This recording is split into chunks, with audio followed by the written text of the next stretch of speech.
And today I wanted to share with you a story about how I'm learning to navigate a punitive system as we leave our play-based, non-punitive school, preschool, and kindergarten, and my daughter entered first grade in the public school system this year.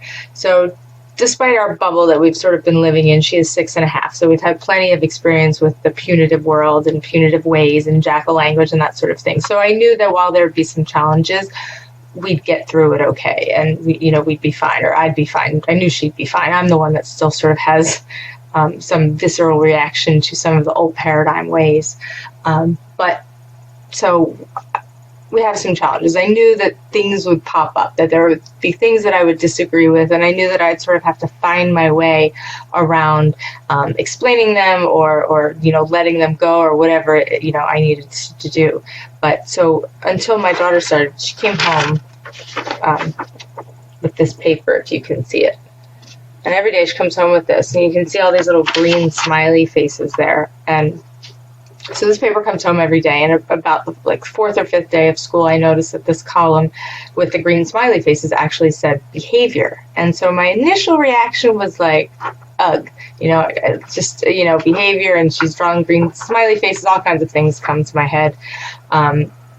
But I didn't really know what it all meant. So I asked her what it was. And so she told me that green means you were good, and yellow means that you were kind of listening but not so good and needed work, and red face meant that you were bad and you weren't listening and you were acting crazy. So if you were talking to your neighbor the whole day. And I was like, oh, okay. And I asked her, did she get to choose what she wrote down, what kind of face she drew, or did the teacher tell her? And she said that the teacher tells her.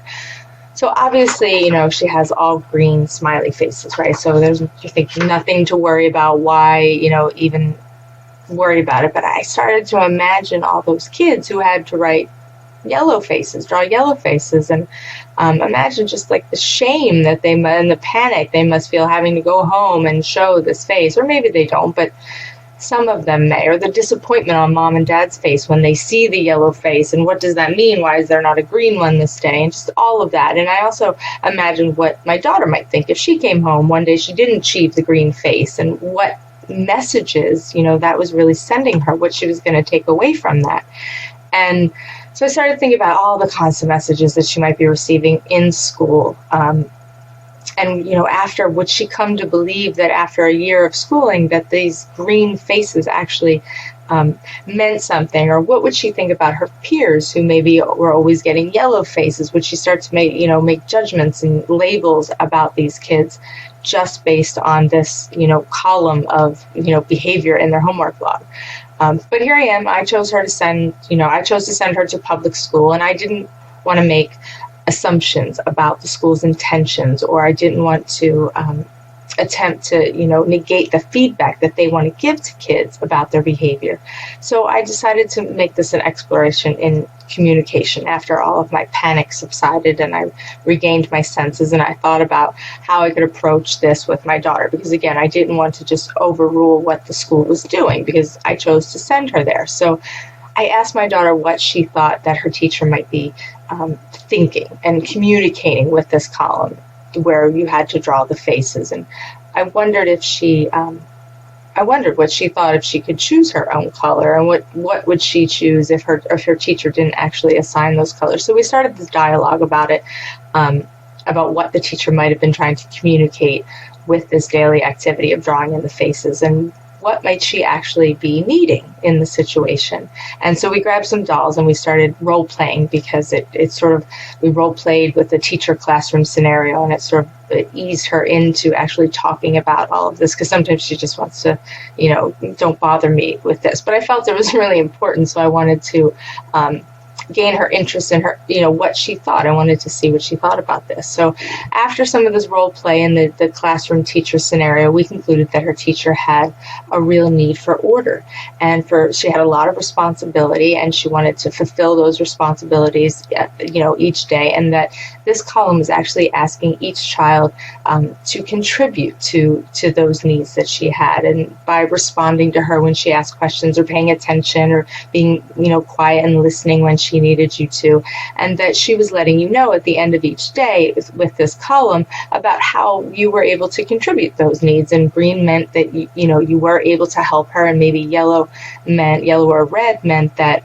that you could go home and talk with mom and dad about how you might be able to help the teacher a little bit more the next day. And so I still imparted the same lesson, but I didn't. I did the best I could to remove the idea that she was her behavior, or that this represented something about her. I didn't want her to internalize a message that was inconsistent with the truth, or even with what her teacher was really trying to communicate. I know that teachers don't have negative intentions, and I wanted to make sure that my child understood that while we all may have different skills and different ways of communicating, that if we look to what the other person is actually feeling and needing, that we can always find more understanding there, and ways. It makes it easier to understand them and to know how we can help them in the future. And also it makes it easier to find compassion and not be offended by another person's behavior, which is mostly what I was trying to do, was not be offended by the green smiley faces. And of course my daughter retorted with, but mom, if your partner is talking to you, the teacher tells you to ignore them, and that's just not right. What if they need you, and what if they need help, she was saying. So as you can see, we are navigating our way through this new system, but we're doing pretty good. So until next time, have a good week, everybody, and check out my call today with April O'Leary of the University of Moms at 12 p.m. Eastern Time, where we talk about this story and more ways of reconnecting and connecting, communicating with your kids.